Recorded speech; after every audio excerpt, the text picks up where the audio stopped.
Hey everyone, this is Lee from Mantis Mechanics, and have you ever wondered why horse stance is so important in Kung Fu and most other traditional martial arts? I certainly have, and today I'm going to give you my theory on why horse stance is so revered, and I guarantee you haven't heard this one before, so stay tuned. Over the years, I've heard many different reasons for why the horse stance is so important in traditional Chinese martial arts.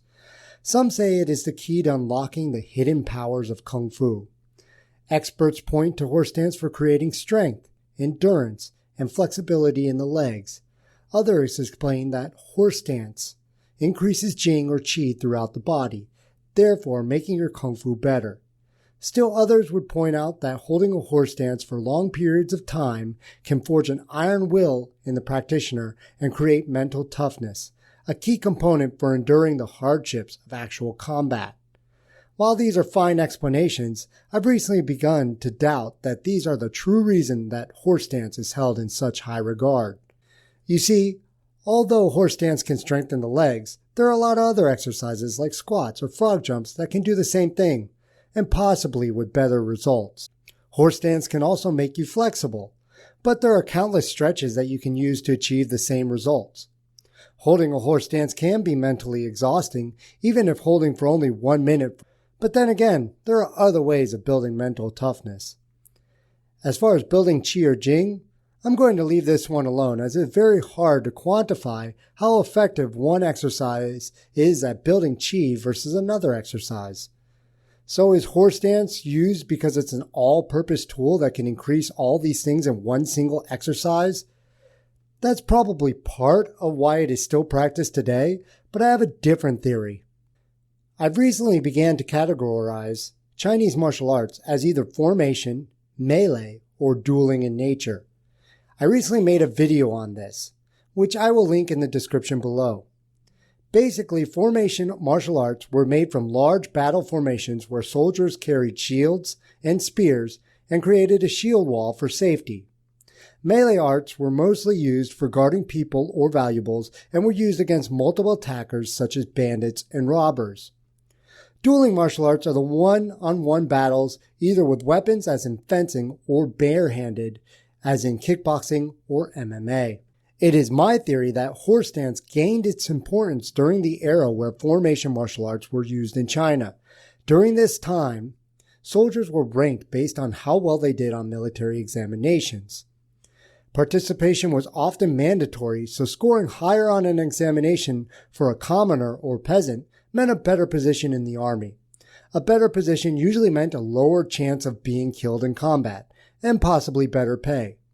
A true incentive to do well on examinations. Of course, highest and safest positions were reserved for the upper-class soldiers who remained far removed from actual combat most of the time.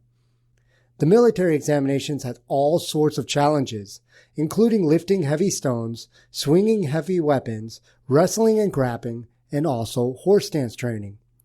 The first 3 challenges were very apparent on why they were used. If you are strong, able to swing a weapon fast and steady, and throw an opponent to the ground, you would probably make a formidable soldier. However, what does horse stance have to do with fighting? It turns out that for formation fighting, it may be one of the most important aspects of keeping the formation intact. You see, the formation is built around the idea of a shield wall. Soldiers hold shields closely knit together to prevent advancing attackers easy access to kill anyone inside the wall. Behind the shield holders were soldiers with long spears, who would kill anyone who tried to approach the wall. This meant that the shield holder had to hold this position for very long periods of time, and if they broke, the entire formation was in jeopardy of breaking too, ending in devastating defeat. Shields were held to the side of the body so that the entire side of the body was behind the shield and no other parts were exposed to the enemy. Over time, a stance that was extremely strong from the side was developed. This stance was the horse stance. The horse stance is very stable from the side, and because your body is turned sideways, it is easier to hide behind a shield. As you have now probably guessed, This made some who could hold a horse stance very valuable to a formation. If you did not hold your part of the wall, you compromised the entire formation. Needless to say, you would not be very popular if this happened. However, if you held your position, you would achieve hero status. Sure, stabbing people with spears may seem like the heroic deed because you are actually getting rid of the enemy. However, in this case, the spear wielder would be pretty useless without his shield wall.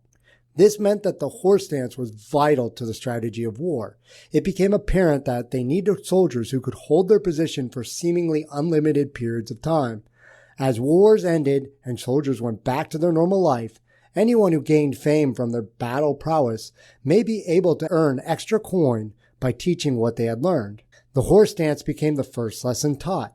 It was used to weed out weaker soldiers so that the chances of breaking formation were reduced to almost zero.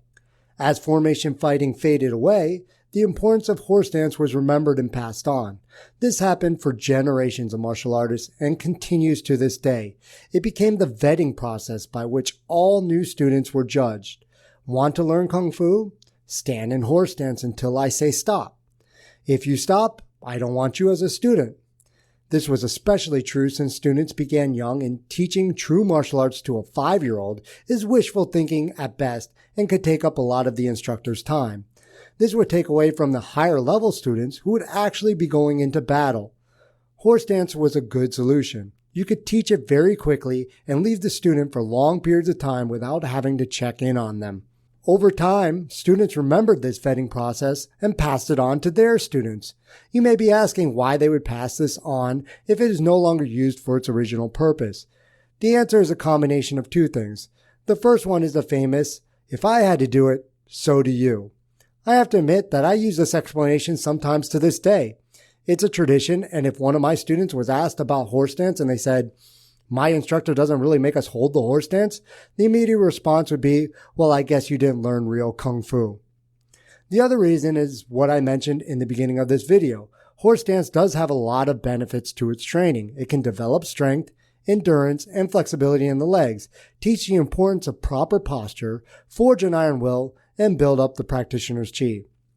And so, the horse stance continues to hold its top rank among the stances, even though its use in actual combat is now only delegated to a handful of techniques, and even there it is used transitionally at best. Of course, it is nearly impossible to prove any of this is true. I actually hesitated in making this video several times because the research was so arduous. I am certainly not an expert in Chinese history or warfare, and my sources were all English translations, as I cannot read Chinese characters fluently. What do you think of this theory? Please let me know in the comments below. Like and subscribe for more, and I'll see you next time here on Mantis Mechanics.